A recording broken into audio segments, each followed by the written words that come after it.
إنك حميد مجيد۔ محترم سامعین کرام، عزیز دوستو، عید الاضحیٰ یہ اللہ تعالیٰ کی طرف سے اس امت پر ایک عظیم الشان انعام ہے، اور یہ ایک یادگار ہے۔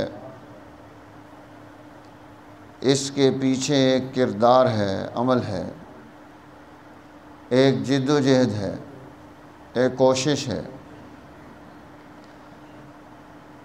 حضرت سیدنا ابراہیم خلیل اللہ علیہ السلام بڑھاپے میں ہیں،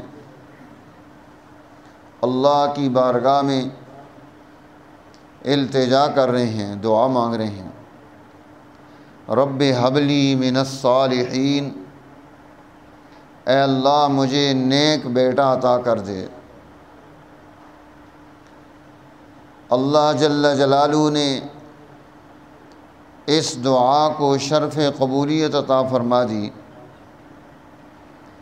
اور سیدنا اسماعیل علیہ السلام کی صورت میں ایک نیک بیٹا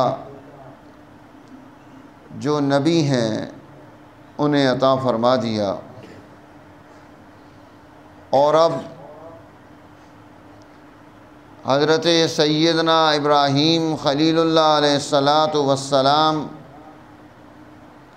آپ کی یہ التجا، یہ دعا اللہ کے ہاں شرف قبولیت حاصل کر چکی، تو امتحان آ گیا، ایک ابتلا پیدا ہو گئی، ایک آزمائش آ گئی، اور وہ آزمائش یہ ہے کہ جس کا سیدنا ابراہیم خلیل اللہ علیہ السلام تذکرہ کرتے ہیں اپنے بچے سے،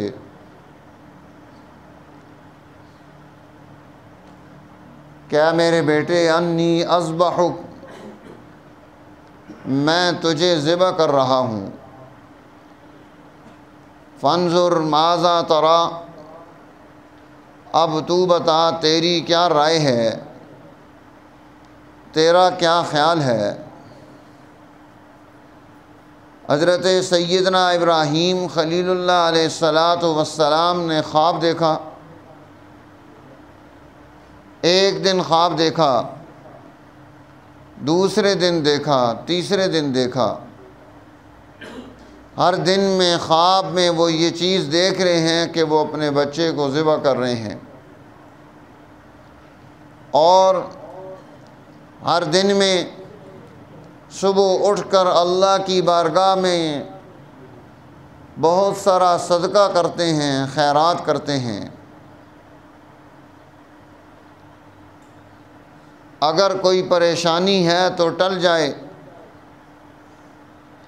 اب جب یہ صدقہ و خیرات ہر دن کرتے ہیں، خواب یہی آ رہا ہے۔ اب نبی کا خواب امر الہی ہوتا ہے، نبی کا خواب بھی اللہ کا حکم ہوتا ہے۔ عام انسان کے خواب پر کوئی فیصلہ نہیں کیا جا سکتا، اگر وہ شریعت کے کسی حکم کے خلاف ہے، اس میں ٹکراؤ آ رہا ہے، تو شریعت کا حکم سامنے ہوگا، آپ اپنی خواب کی تعبیر پر عمل نہیں کر سکتے۔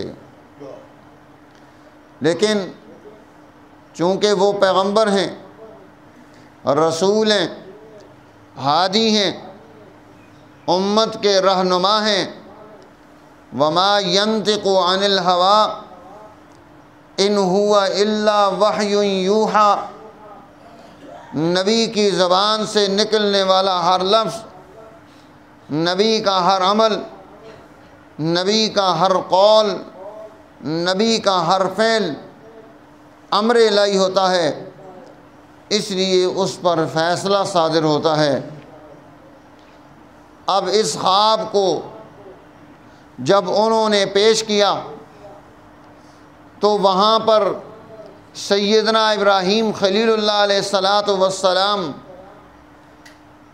80-90 سال کی عمر، بڑھاپے کا سہارا، وہ واحد بیٹا ہے، اور وہ بیٹا جو اتنا بڑا ہو گیا ہے کہ باپ چل رہا ہے تو بیٹا ساتھ ساتھ بھاگ رہا ہے۔ پھر اس بیٹے کی ماں، وہاں پر موجود یہ تمام لوگ، ہر ایک اللہ کے حکم کو قائم کرنے کے لیے جدوجہد کر رہا ہے۔ ہر باپ اس کی خواہش ہوتی ہے کہ اس کی اولاد ترقی کرے، وہ آگے بڑھ جائے۔ دنیا میں تمام والدین وہ اپنی اولاد کو اپنے سے زیادہ اچھا دیکھنا چاہتے ہیں، باقی کسی انسان کی یہ گارنٹی نہیں دی جا سکتی کہ وہ کسی کے بارے میں یہ سوچے گا۔ باپ ایسی شخصیت ہے کہ جو اپنی اولاد کو ترقی دینا چاہتا ہے، انہیں علم دینا چاہتا ہے، ان کے اندر ملکہ پیدا کرنا چاہتا ہے، انہیں دنیا میں سرخرو دیکھنا چاہتا ہے، انہیں آخرت میں کاملین میں سے دیکھنا چاہتا ہے، اور باپ اپنی نسل کا مستقبل اچھا دیکھنا چاہتا ہے۔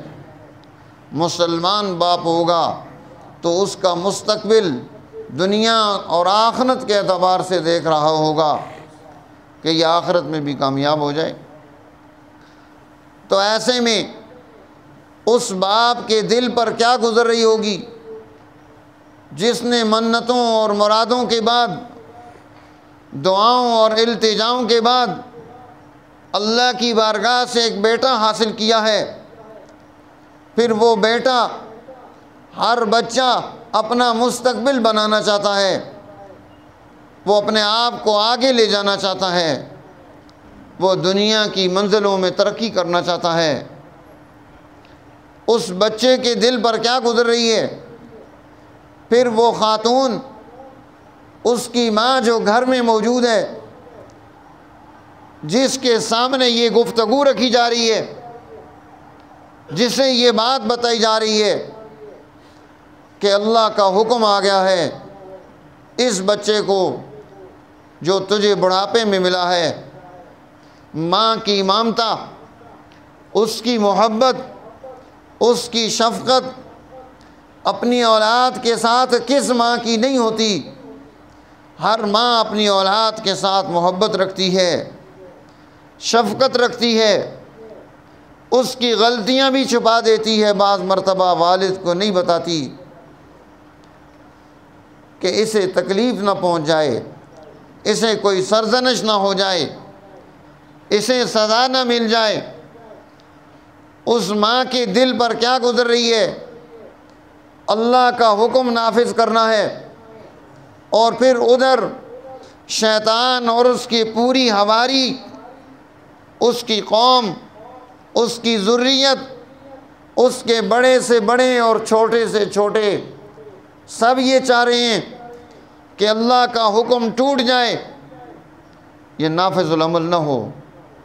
ایسے میں دلوں میں کتنے وسوسے آتے ہیں، کتنے خدشے آتے ہیں، کتنی رکاوٹیں پیدا ہوتی ہیں، کتنی راستے میں پریشانیاں پیدا ہوتی ہیں۔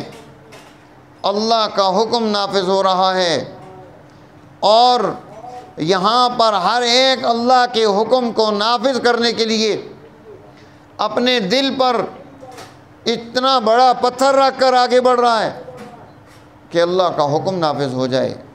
میرے دوستو، یہ ہے قربانی، اس کا نام قربانی ہے کہ کس انداز سے ہر ایک نے اللہ کے حکم کو قائم کرنے میں اپنا کردار ادا کر دیا، پوری کوشش صرف کر دی، پوری محنت کر دی۔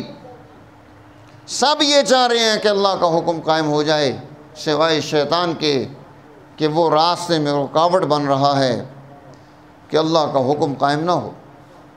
اسی لیے منا میں جہاں سیدنا ابراہیم خلیل اللہ اپنے اس لخت جگر کو، اپنے نور نظر کو، اپنے محبوب کو، اپنے پیارے کو، اپنے جگر کے ٹکڑے کو لے جا کر ذبح کرنے کے لیے اس کی آنکھوں پر پٹی باندھ دیتے ہیں، اس کا رخ زمین کی طرف کر دیتے ہیں کہ باپ اور بیٹے کی نگاہ آپس میں نہ ملے، اس کی گردن پر چھری چلے گی، ادھر دل کٹے گا، ادھر چھری چلے گی، ادھر خواہشات برباد ہوں گی، ادھر چھری چلے گی، یہاں پریشانی پیدا ہوگی۔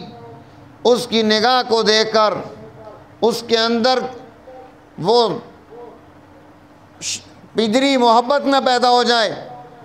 سیدنا ابراہیم خلیل اللہ علیہ السلام چھری کو چلا رہے ہیں، اب اللہ کا حکم ساری کائنات میں نافذ العمل ہے، اللہ کا حکم ساری کائنات میں چل رہا ہے، ہر چیز اللہ کے حکم کی پابند ہے، ہر چیز اللہ کے حکم کے سامنے اس نے اپنے آپ کو جھکا کے رکھا ہے۔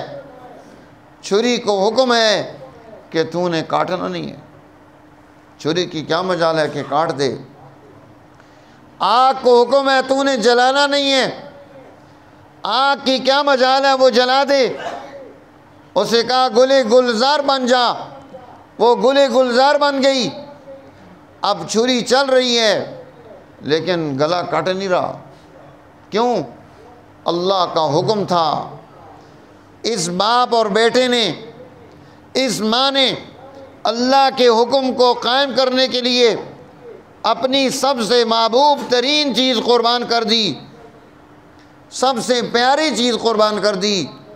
اسی لیے تو حضور نبی اکرم سرور دو عالم صلی اللہ علیہ وسلم نے ارشاد فرمایا، انا ابن الذبیحین، میں دو ذبح ہونے والوں کا بیٹا ہوں، ابن الذبیحین ہوں، کہ میرے ابا میرے جد حضرت ابراہیم خلیل اللہ نے، حضرت اسماعیل ذبیح اللہ نے قربانی دی تھی، اور اسی طرح میرے والد جناب عبداللہ نے قربانی دی تھی۔ ان دو قربانیوں کے نتیجے میں اللہ نے مجھے دنیا میں بھیجا ہے۔ حضرت سیدنا ابراہیم خلیل اللہ اپنی اس قربانی میں کامیاب ہوتے ہیں، جنت سے میڑ آتا ہے، اس کی گردن پر چھری چلتی ہے، اللہ کا حکم نافذ ہو جاتا ہے۔ اللہ جل جلالہ فرماتے ہیں کہ ابراہیم قد صدقت الرؤیا، تم نے اپنے خواب کو سچا کر دکھایا۔ انا کذالک نجزی المحسنین، ہم محسنین کو اسی طرح سے انعام عطا کرتے ہیں، اسی طرح سے انہیں کامیابیاں ملتی ہیں۔ میرے دوستو، یہ قربانی تھی جسے سیدنا ابراہیم خلیل اللہ علیہ السلام نے شروع کیا۔ حضور نبی اکرم سرور دو عالم صلی اللہ علیہ وسلم سے جب پوچھا گیا، ما هذه الاضاحی یا رسول اللہ، یا رسول اللہ یہ قربانی کیا چیز ہے؟ قال سنت ابیکم ابراہیم، فرمایا تمہارے ابا سیدنا ابراہیم خلیل اللہ علیہ السلام کی سنت ہے، آپ کا طریقہ ہے۔ اب صحابہ نے اگلا سوال کر دیا، وَمَا لَنَا فِيهَا یا رسول اللہ، جب یہ ان کا طریقہ ہے، یہ ان کی قربانی ہے، ہم آپ پر ایمان لے کر آئے ہیں، ہم نے آپ کی نبوت کو تسلیم کیا ہے، وَمَا لَنَا فِيهَا یا رسول اللہ، اس پر ہمیں کیا اجر ملے گا، کیا انعام عطا کیا جائے گا؟ تو اللہ کے حبیب صلی اللہ علیہ وسلم نے ارشاد فرمایا، بِكُلِّ شَعْرَةٍ حَسَنَةٍ، ہر بال کے بدلے میں تمہیں ایک نیکی عطا کی جائے گی۔ اب صحابہ کرام رضوان اللہ علیہ مجمعین جس علاقے میں رہتے ہیں وہاں اونٹ ذبح کیا جاتا ہے، وہاں پر بھیڑ ہے اسے ذبح کیا جاتا ہے۔